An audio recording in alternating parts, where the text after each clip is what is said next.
Oi, meus amores, tudo bom com vocês? Hoje nós vamos dar uma pincelada sobre uma espécie de magia, né? Um sistema de magia que eu acho muito interessante.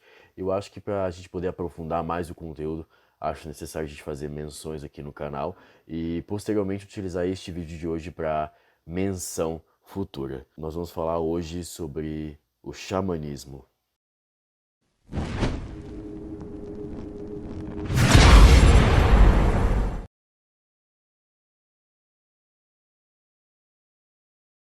Então, meus amores, a gente precisa primeiro entender o que é o xamanismo, o que é a prática religiosa que é envolvida no xamanismo, tá? O xamanismo é uma prática religiosa que ela envolve um praticante que acredita interagir com o mundo espiritual. E daí então, por meio de estados alterados de consciência, como o transe, né? O objetivo geralmente é direcionar esses espíritos ou energias espirituais para o mundo físico, para a cura ou para um outro propósito.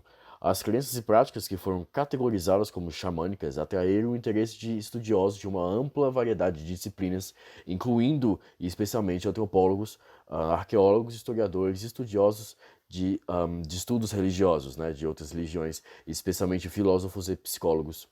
Né? Então, nós temos centenas de livros e artigos acadêmicos sobre o assunto que foram produzidos com um jornal acadêmico revisado por pares dedicado ao estudo do xamanismo.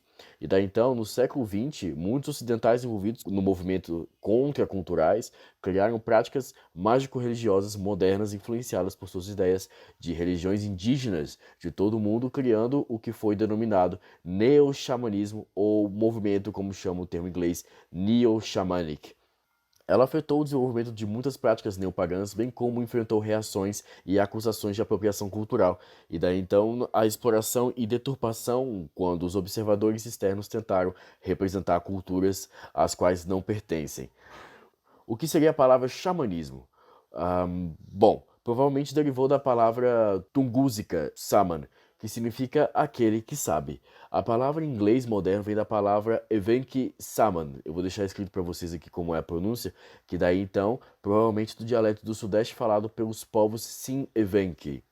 O termo Tunguzik foi posteriormente adotado pelos russos que interagiam com os povos indígenas na Sibéria. Ele é encontrado nas memórias do exilado grego russo Avvakum. A palavra foi trazida para a Europa Ocidental no final do século XVII pelo viajante holandês Nicolaas Witsen, que relatou seu estado em viagens entre os povos indígenas da Sibéria da língua Tungusic e Samoyedic, em seu livro Noord- en Oost-Tatarien, que foi publicado em 1692.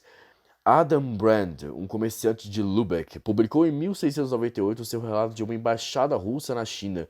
Uma tradução de seu livro, publicada no mesmo ano, apresentou a palavra xamã aos falantes inglês, aos falantes da linguagem inglesa. A antropóloga e arqueóloga Silva Tomaskova argumentou que em meados de 1600 muitos europeus aplicaram o termo árabe shaitan, que significa diabo, às práticas crenças não cristãs dos povos indígenas, além dos montes Urais. Ela sugere que o xamã pode ter entrado em vários dialetos tungos como uma corruptela deste termo, e então foi contado a missionários cristãos, exploradores, soldados e administradores coloniais com as quais as pessoas tiveram contato crescente por séculos.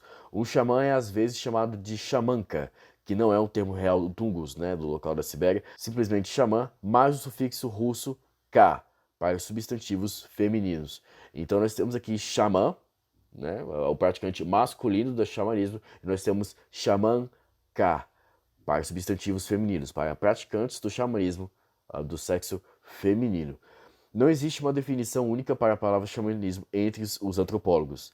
Thomas Dawson sugere que três elementos compartilhados do xamanismo. Os praticantes alteram a consciência de forma consistente. A comunidade considera a alteração da consciência uma prática ritual importante e o conhecimento sobre a prática é controlado. O historiador inglês Ronald Hulton, ele observa que no início do século XXI havia quatro distinções do termo que apareciam estar em uso. A primeira delas é o uso do termo para se referir a qualquer pessoa que contate com o mundo espiritual, enquanto esta é um estado alterado de consciência. A segunda definição, ela limita o termo para se referir àqueles que contatam o mundo espiritual enquanto estão em um estado alterado de consciência por ordem de outros. A terceira definição, ela tenta distinguir os xamãs de outros especialistas mágicos religiosos que se acredita entrar em contato com espíritos como médiums, curandeiros espirituais ou até mesmo profetas, alegando que os xamãs realizam alguma técnica particular não utilizada pelos outros. E daí então eu faço um adendo aqui nesse comentário. Uh, isso de vez em quando de uma forma problemática, né? Os estudiosos defendem que a terceira visão não chegam a um acordo sobre a qual deveria ser a técnica de definição. Tá? A terceira definição, os estudiosos ainda não chegaram a um acordo. Continuando, a quarta definição, identificada por Hutton, ela usa o xamanismo para se referir às religiões indígenas da Sibéria e partes vizinhas da Ásia. E de acordo com o Golomont Center for Shamanic Studies, né, o Centro Golomont para Estudos Xamânicos, uma organização mongol de xamãs, a palavra Evenk xamã teria mais precisamente traduzido como sacerdote. O termo de xamanismo foi aplicado pela primeira vez por antropólogos ocidentais como observadores externos da antiga religião dos turcos e mongóis, bem como dos povos vizinhos de língua tungustica e samoédica. Ao observar mais tradições religiosas em todo o mundo, alguns antropólogos ocidentais também começaram a usar o termo em um sentido muito amplo. O termo esse, que foi utilizado para descrever práticas mágico-religiosas não relacionadas, elas encontraram nas religiões étnicas de outras partes da Ásia, África, Australásia e até mesmo partes completamente não relacionadas às Américas, pois estes acreditavam que essas práticas eram semelhantes entre si. Embora o termo tenha sido incorretamente aplicado por estrangeiros culturais a muitas práticas espirituais indígenas, as palavras xamã e xamanismo não descrevem com precisão a variedade e complexidade que é a espiritualidade indígena. Cada nação e tribo tem seu próprio modo de vida e usa seus termos em suas linguagens. A antropóloga Alice Kehoe, ela critica o termo xamã em seu livro Shamans and Religion, An Anthropological Exploration in Critical Thinking. Eu vou deixar o livro aqui em seu nome em português e inglês para que vocês consigam procurar, e se eu achar o PDF eu vou deixar aqui também na descrição, tá? Parte dessa crítica ela envolve a noção de apropriação cultural. Daí então isso inclui críticas à nova era e as formas ocidentais modernas do xamanismo, de que, de acordo com Kehoe, deturpam ou diluem as práticas indígenas. Kehoe também acredita que o termo reforça ideias racistas como o do selvagem nobre. Kehoe é altamente crítico do trabalho de Mircea Eliade sobre o xamanismo como uma invenção sintetizada a partir de várias fontes, sem o apoio de pesquisas mais diretas. Para Kehoe, citar as práticas ritualísticas, né, aqui eu deixo um adendo, que as práticas ritualísticas do xamanismo elas são mais notáveis pela tocar bateria, transe, canto, enteógenos e alucinógenos, que nós vamos falar daqui a pouco, comunicação espiritual e cura. Essas citações como práticas ritualísticas como sendo definitivas do xamanismo. É uma prática pobre. Em situações ignoram o fato de que essas práticas existem fora do que é definido como xamanismo e desempenham papéis semelhantes, mesmo em culturas não xamânicas. Aqui eu vou citar também com o papel de cantar em rituais judaico-cristãs e islâmicos, né? Só um pequeno comentário, em que suas expressões são exclusivas para cada cultura que os usa. Essas práticas não podem ser generalizadas com facilidade, precisão ou utilidade em uma religião global do xamanismo. Por causa disso, Kehoe também critica fortemente a hipótese de que o xamanismo é uma religião antiga, inalterada e que sobreviveu o período paleolítico. O xamanismo é um sistema de prática religiosa. Historicamente, é frequentemente associado a sociedades indígenas e tribais e envolve a crença de que os xamãs, com uma conexão com outro mundo, têm o poder de curar os enfermos, comunicar-se com espíritos e escutar as almas dos mortos para a vida após a morte. Aqui eu vou deixar no card aqui em cima, que vai passar aqui agora para vocês, o que são psicopompos, tá? Nesse vídeo eu falo quais são as tarefas de um psicopompo. Basicamente, é justamente guiar o morto, a pessoa que morre, ao pós-vida, ao caminho espiritual, tá bom? É uma ideologia que costumava ser amplamente praticada na Europa, Ásia, América do Norte e Sul, bem como África também. E centrou-se na crença em fenômenos sobrenaturais, como o mundo dos deuses, demônios e espíritos ancestrais. Apesar das implicações estruturais do colonialismo e do imperialismo que limitaram as capacidades dos povos indígenas de praticar espiritualidades tradicionais, muitas comunidades estão ressurgindo por meio da autodeterminação e da recuperação de tradições dinâmicas. Tá? Então, outros grupos conseguiram evitar alguns desses impedimentos estruturais em virtude de seu isolamento, como os nômades de Tuvan, que é uma população estimada de 3.000 pessoas que acabaram sobrevivendo desta tribo. Tuva é uma das tribos mais isoladas da Rússia, onde a arte do xamanismo foi preservada até hoje devido à sua existência isolada e o que lhe permitiu estar livre das influências de outras grandes religiões.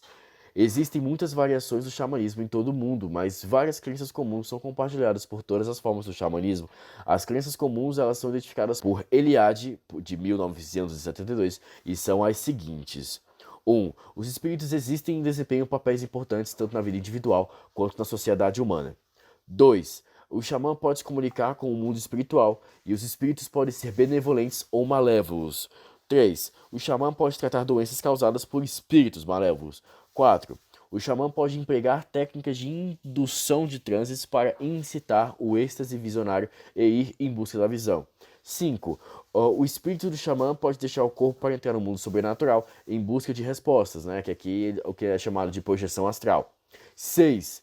O xamã evoca imagens de animais como guias espirituais, presságios e portadores de mensagens. 7.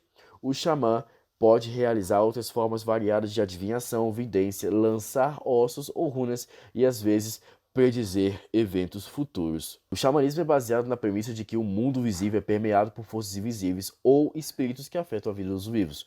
Embora as causas da doença residam no reino espiritual, inspirado por espíritos maliciosos, métodos espirituais e físicos são capazes de curar, são usados para curar, né? Comumente, um xamã entra no corpo do paciente para enfrentar a enfermidade espiritual e cura, banindo o espírito infeccioso. A crença na bruxaria e na feitiçaria, como conhecida na brujeria na América Latina, né, a bruxaria em espanhol, existe em muitas sociedades. Outras sociedades afirmam que todos os xamãs têm o poder de curar e matar. Aqueles que o conhecimento xamânico geralmente desfrutam de grande poder e prestígio da comunidade, mas também podem ser vistos com suspeita ou temor quando potencialmente prejudiciais para os outros, né? Quem é praticante de bruxaria, feitiçaria, magia, pode ser um potencial perigo para os outros, né? Na hora da necessidade, sempre chama o feiticeiro para ajudar, né? Mas na hora de culpar, é a bruxa que vai para a fogueira, né? Comentário meu aqui agora. Continuando. Geralmente os xamãs atravessam o Axis Mundi e entram no mundo espiritual, efetuando uma transição de consciência, entrando em um transe estático, seja auto-hipnoticamente ou através de usos de enteógenos ou apresentações rituais. Os métodos empregados são diversos e frequentemente usados juntos. Agora, eu falei anteriormente que nós iríamos falar sobre o que é um enteógeno, e aqui entramos. É uma substância psicoativa, né, usada em um contexto religioso, xamânico ou espiritual. Os enteógenos têm sido usados em contexto ritualizado por milhares de anos, e seu significado religioso está bem estabelecido em evidências antropológicas e modernas. Agora, exemplos de enteógenos tradicionais, elas incluem o peyote, a psicolicibina e cogumelos Amanita muscaria, né, que é agárico, tabaco não curado, cannabis, ayahuasca, salvium divinorum, iboga e hipomeia mexicana. Alguns xamãs observam restrições dialéticas e costumeiras específicas de sua tradição. Essas restrições são mais do que apenas culturais, e, por exemplo, a dieta seguida por xamãs e aprendizes antes de praticar de uma cerimônia de ayahuasca inclui alimentos ricos em triptofano, o precursor biosintético da serotonina, bem como evitar alimentos ricos em tiramina, que podem induzir crise hipertensiva, como são encontradas em cervejas de ayahuasca, bem como abstinência em álcool ou sexo. Agora vamos dar uma pincelada no que seriam as músicas para o xamanismo, né? Assim como o próprio xamanismo, as músicas e canções relacionadas a ele em várias culturas são diversas. Em vários casos, as canções relacionadas ao xamanismo têm como objetivo imitar sons naturais via onomatopeia. A mimese sonora em várias culturas pode servir às outras funções não necessariamente relacionadas ao xamanismo. Objetivos práticos como atrair jogos à caça ou de entretenimento, né, que eles chamam de canto inuit. Como seria a iniciação e aprendizagem no xamanismo? Os xamãs frequentemente podem ter sido chamados por meio de sonhos ou sinais, né? No entanto, alguns dizem que seus poderes são herdados. Na sociedade tradicional, o treinamento xamânico varia em duração, mas geralmente leva anos. O curador ferido é um arquétipo para uma jornada e prova xamânica. Este processo é importante para os jovens xamãs. Eles sofrem um tipo de doença que os leva à beira da morte e isso ocorre por dois motivos. O primeiro seria que o xamã atravessa para o submundo, e isso acontece para que o xamã possa aventurar nas profundezas para trazer informações vitais para os enfermos e para a tribo. E a segunda razão seria que o xamã deve ficar doente para entender a doença. Quando o xamã supera sua própria doença, eles acreditam que terão a cura para curar todos que sofrem. Agora, meus amores, qual seria o papel dos xamãs na sociedade? Né? Pelo menos na sociedade em que eles são respeitados, não é? Embora a importância dos papéis espirituais em muitas culturas não possa ser negligenciada, o grau em que tais papéis são comparáveis e até classificáveis sobre um termo é questionável. Na verdade, os estudiosos argumentaram que tais classificações universalistas pintam a sociedade indígena como primitivos enquanto exemplificam a civilidade das sociedades ocidentais. Dito isso, os xamãs foram conceituados como aqueles que são capazes de obter conhecimento e poder para curar o mundo de visão e dimensão espiritual. A maioria dos xamãs tem sonhos ou visões que transmitem certas mensagens.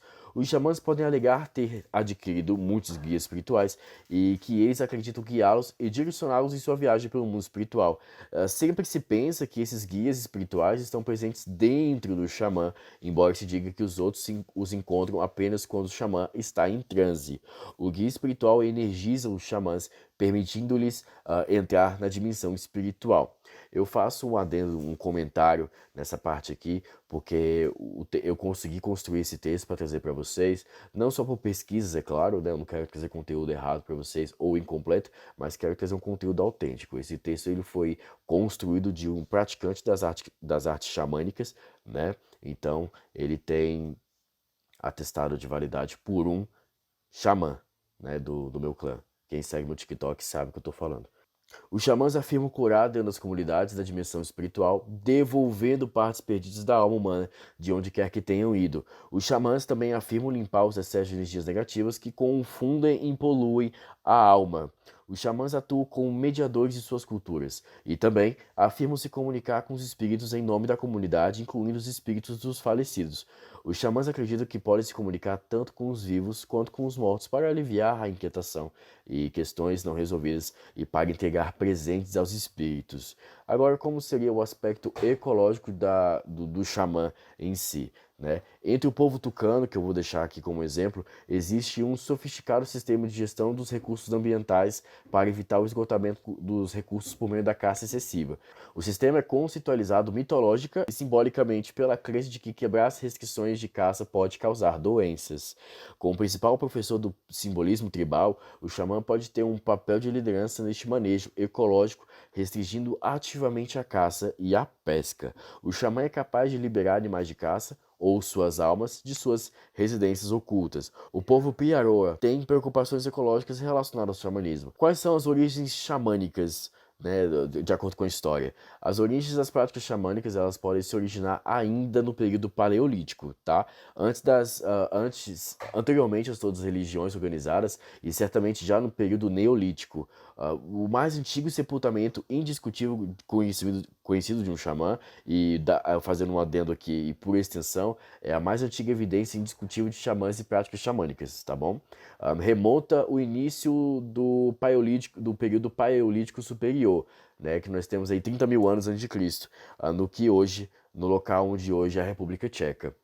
O estudioso de sânscrito e mitológico comparativo Michael Witzel propõe que todas as mitologias do mundo e também os conceitos e práticas dos xamãs podem ser rastreados até as migrações de duas populações pré-históricas. Né? Nós temos o tipo Gondwana, de cerca de 65 mil anos atrás, e o tipo Laurasiano, de 40 mil anos atrás. Agora, infelizmente, nós chegamos à parte final do nosso conteúdo, né, que obviamente nós vamos tratar sobre o declínio e a revitalização dos movimentos e a preservação da tradição da cultura xamânica. Acredita-se que o xamanismo esteja em declínio em todo o mundo, tá? E os baleeiros, que frequentemente interagem com as tribos Inuit, são uma das fontes desse declínio na região. Em muitas áreas, os ex-xamãs deixaram de cumprir as funções da comunidade que costumavam fazer, porque se sentiam ridicularizados por sua própria comunidade ou consideravam seu próprio passado depreciado e não estavam dispostos a falar mais sobre isso, né, com etnógrafos. Além disso, as comunicações pessoais de ex-xamãs, os textos folclóricos, podem narrar diretamente sobre um processo de deterioração. Por exemplo, um texto épico de Buriat detalha os feitos maravilhosos do antigo primeiro xamã, né, que o nome dele era Karaguham.